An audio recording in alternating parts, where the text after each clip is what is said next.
Okay, last week we made a video about how these columns were at different elevations. It was about 4 inches off, but this column is higher than that one. So we suggested that they wrap the columns, which you can see is what we're doing. Now, I thought it was going to take the HOA forever and a day to make that decision, but somehow they okayed it in 2 days. Or maybe they didn't. Maybe the GC is just doing it and they're going to ask forgiveness later, which is generally how these things go.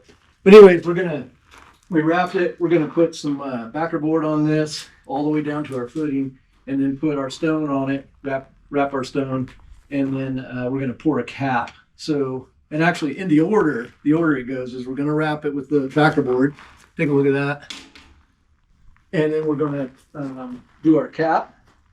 And while the cap is setting up, we're going to stamp the cap, and we're going to show you how we're going to do that.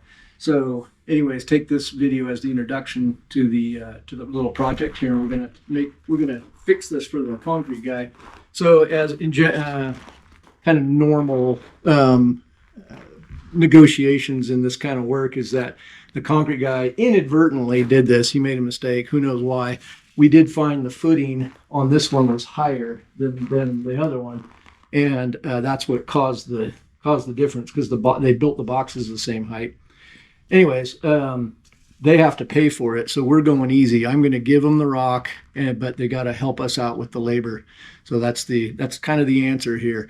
They do a screw up, we have an answer, we help out with what we can to alleviate the pain, and then go from there. So we'll move on to the next part. We're gonna show you how we get the backer board cut and ready to go for 18 inch, 36. We like to score it about 5 times.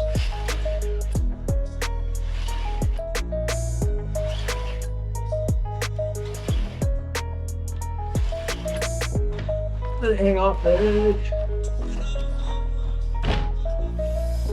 I'm going to show you guys how we hang our backer board and get it trimmed and cut and ready to go.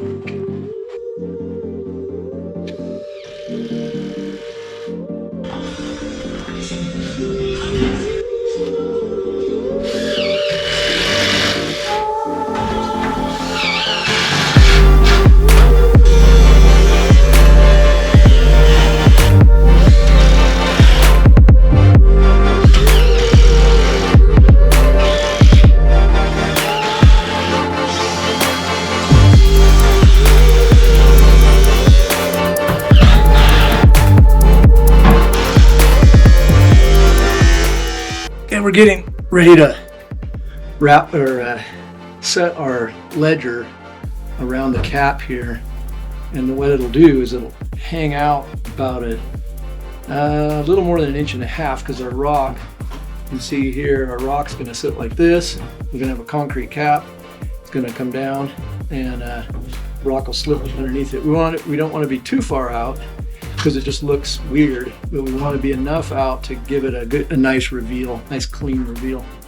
So what we decided was we would take some 3/4, cut it up in strips. We're going to put it around the edge, and then run a 2x4 over this. So you're going to see us do that. First, we're going to level this. These caps aren't exactly perfect. There's some anomalies to them, so we run a level line around it to set our ledger to. So we'll do that real quick. So we're getting ready to pour the caps. Here's our mix. We're going to let it slake for a minute while we take a look at the formwork and getting it prepared. So let's take a look at this, Alex. I like to use for these caps, I like to use WD-40 as my form oil, because it's easy for one thing.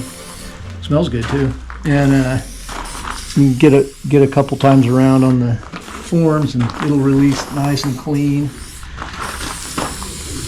We put a waterproofing tape around it. This is for Stego for our vapor barriers, but it works as a vapor barrier or a moisture barrier. And what we're going to do is pour from here up about 1/4 inch, 3/8, and still have a little slope off of the top of here.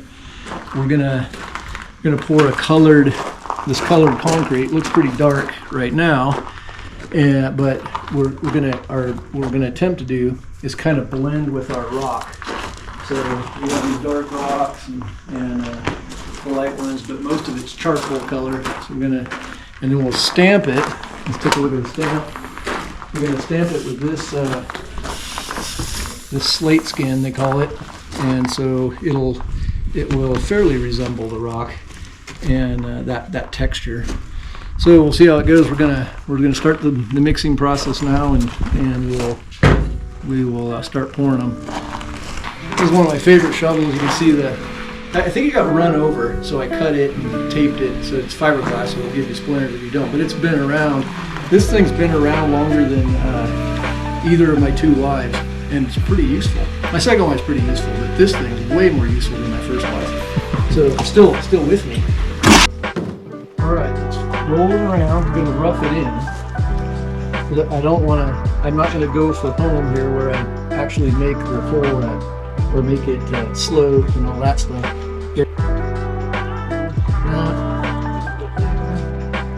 I'll go around there about 3 times. See the concrete kind of floating out toward the form, and then the water coming up.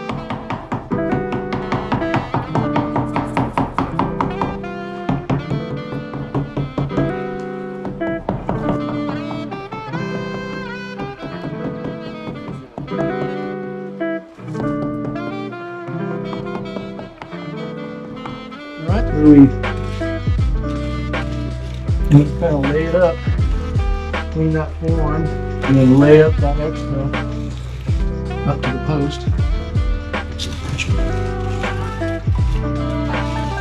And we're not too worried about holes right now in the surface because we're going to edge it, and we've got plenty of time.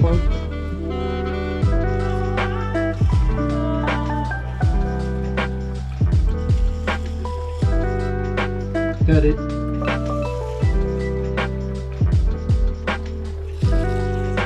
You can see how I move the rock off that edge. Let's this up and make it much easier for the ender.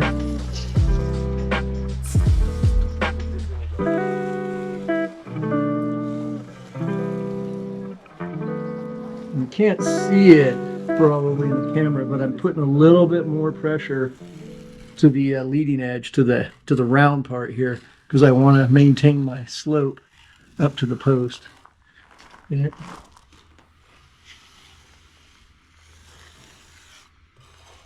Now the thing about this, I don't have to be 100% careful because we're going to stamp it, and when you stamp it, it creates a texture. It takes a lot of sand out of the floating. Yep. One side. There we go.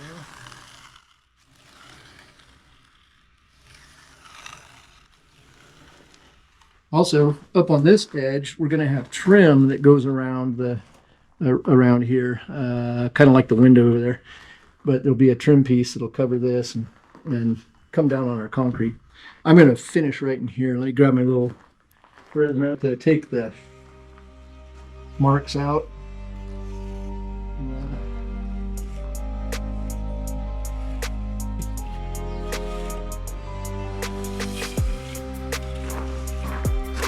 Okay, for the first pass, that looks good. We're going to make, so eventually this is going to set up. I'm going to check by tapping. I'm going to check my form and see when this doesn't move. When my concrete doesn't move like Jello, then we're going to start pulling forms.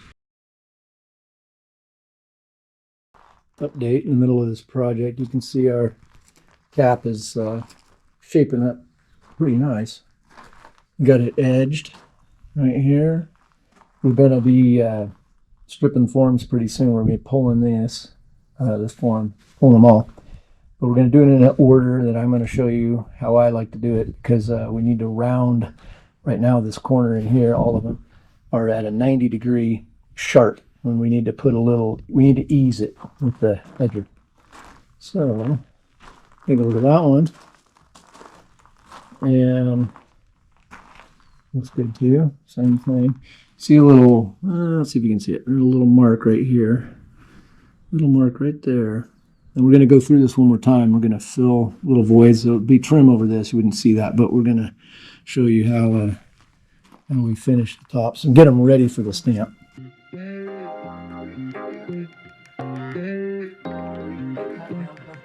We're stamping it, so it's going to be super perfect. Done the stamp on.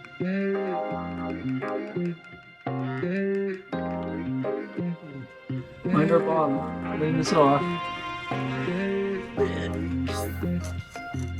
That's it. Big rocks are going to come out. It's pretty normal.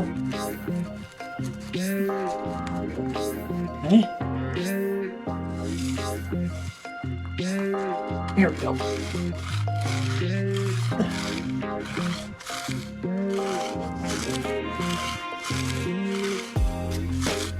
Okay.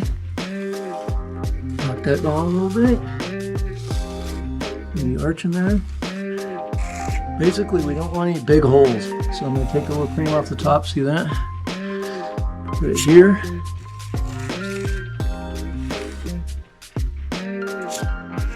There. More. There we go. Good. What happens is I'm making an arch in here because I'm pushing up on that. So just knock that down a little bit more. And I'm going to leave it like that.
So we pulled the forms and we've done our under edge here. Take a look at that.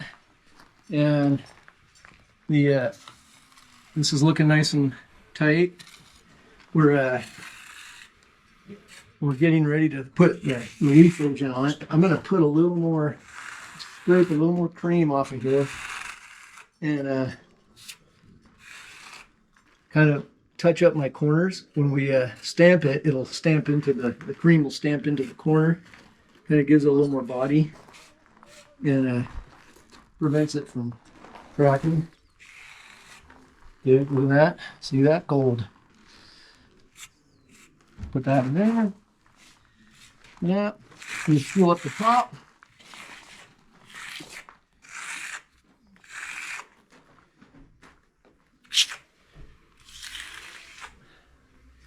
Let's see. More on that one. Yeah. There. And then we'll put. Top looks good. And I'm going to take my edger one more time. Put a little water on it. I'm going to hit these corners real quick. See how that makes it nice and smooth at the top. Get it in shape. Corner. There we go. Ready for the stamp. Top. Ready. Corner.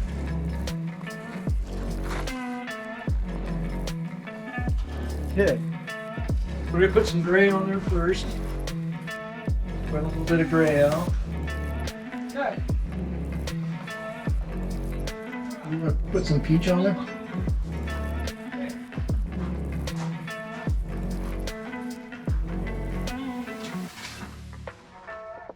Just do a little, yeah, oh yeah. Oh, there you go.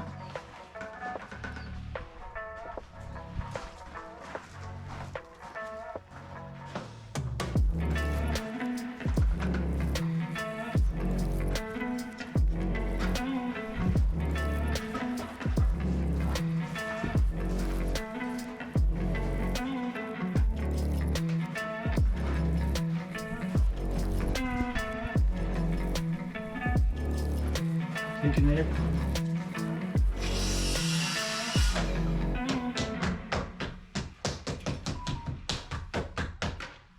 Let's go all the way around it first and then we'll hang it on the edges. Hit.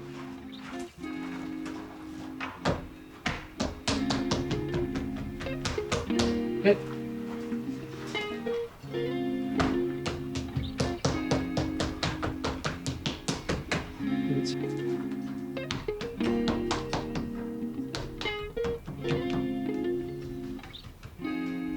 Hit this way.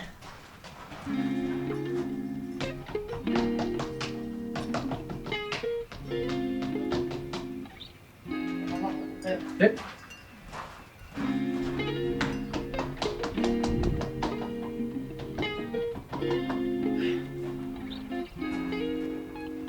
Hit.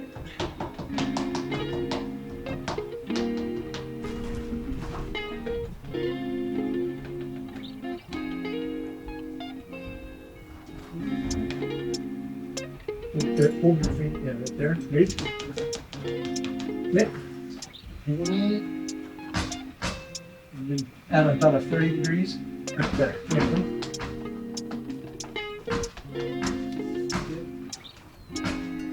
Straight up and down.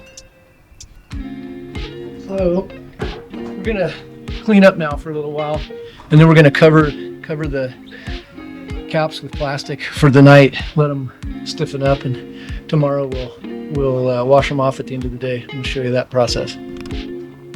So we stamped this yesterday in our previous video. This is what it looks like dried up, so or set. You can see the release agent on there.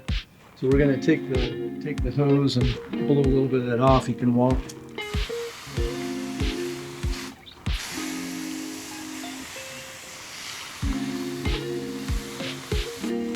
There you go.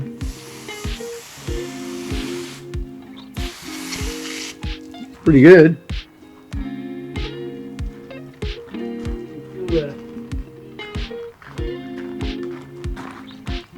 Feel the texture on there. It feels just like the rock on the wall.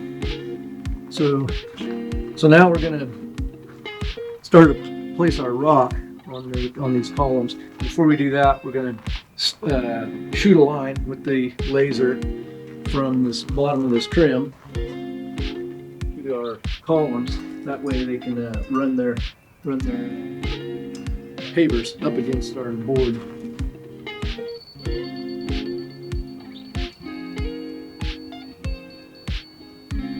18 1/4. Okay. my receiver at 18 1/4. Right there.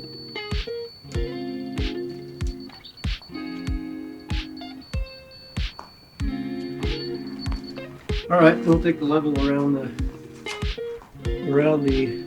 bottom, and we'll be able to know where to set our corners to. So that's it. We'll get going, and we'll check in a little bit as we start setting corners.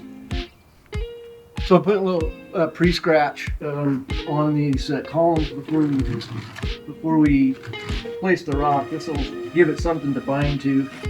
The board's pretty smooth, and but this is a Type S modified mortar, which makes it pretty sticky, and then we'll, once it sets up a little bit, we'll get to going on setting the rocks. Corner set. Take a little extra off of there. Clean that off. Just helps with the when you go to set our stones in between. You just don't have to fight a little bit of that munching.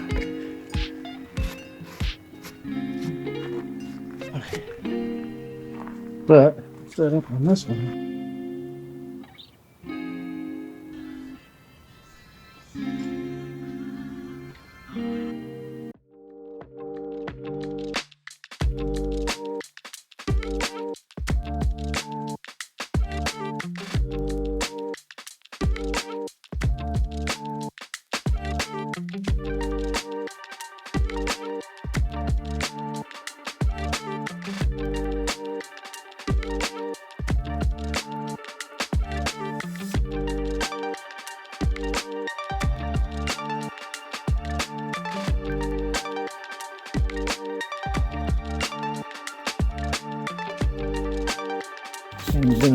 I'm doing a little pre-brush on it, expose the faces a little bit. The mortar's a little wet, so I'll be cleaning off the faces with a sponge and water. But right now I want to get kind of a pre-profile on the rock. You can see the mortar coming out of there. See that? The rock face gets profiled right here. These are in the front of the house, so we want it to look pretty good. This is the end of the process of leveling these two columns up. We're gonna stand back and take a picture. So I'll let you watch. I'm gonna talk about the joints. I think some masons would watch this and say, "What the hell's that guy doing? Why are the faces so dirty?" Because a lot of masons like to put the mortar in a little bit thicker, strike it, and then clean it up and get their check and go to the bar. And I don't go to the bar, so that's one thing. But I like to make it a little bit looser, get it in there, get that mortar in between the joints real good, clean the faces, and strike it again. I restrike it, so, and then profile twice. So, and I take the sponge around, clean the faces 2 or 3 times, depending on how much is on there, how much mortar is on the face.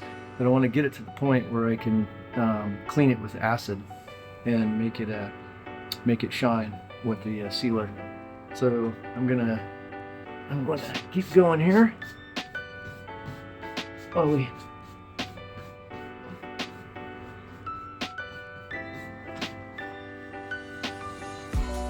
go.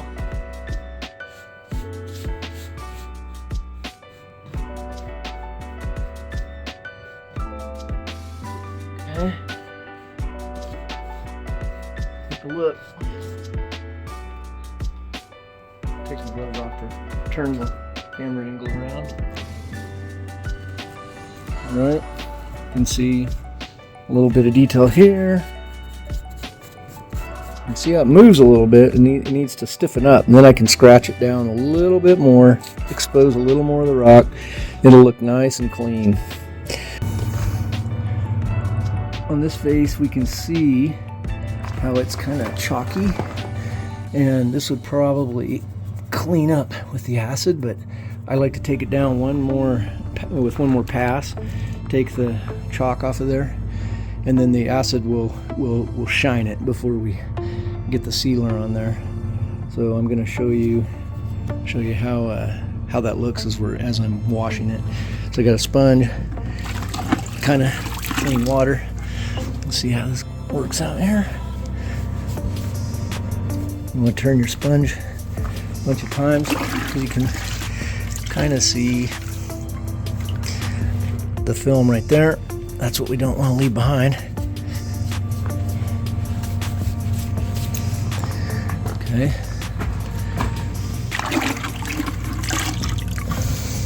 Let's look at this face over here. That's been cleaned.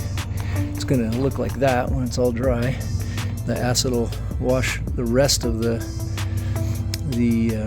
film off of there, and then the sealer is going to bring out these little gold spots and the quartz. This quartz face here. See, it's pretty damn clean, but we want to do a little bit more. It'll save us some pain later.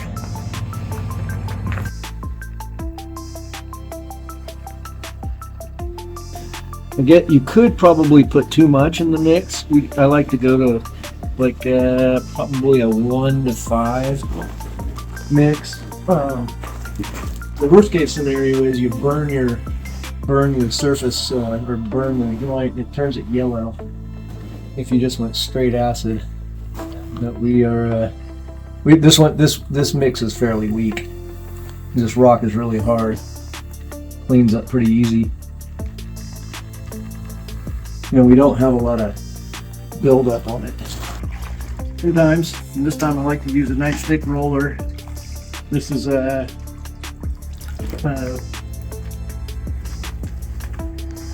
synthetic sealer that's cut with xylene.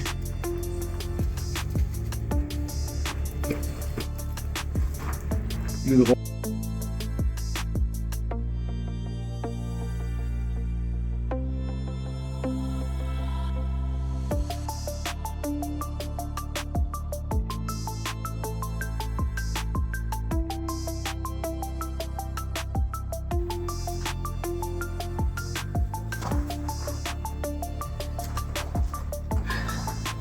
There it is.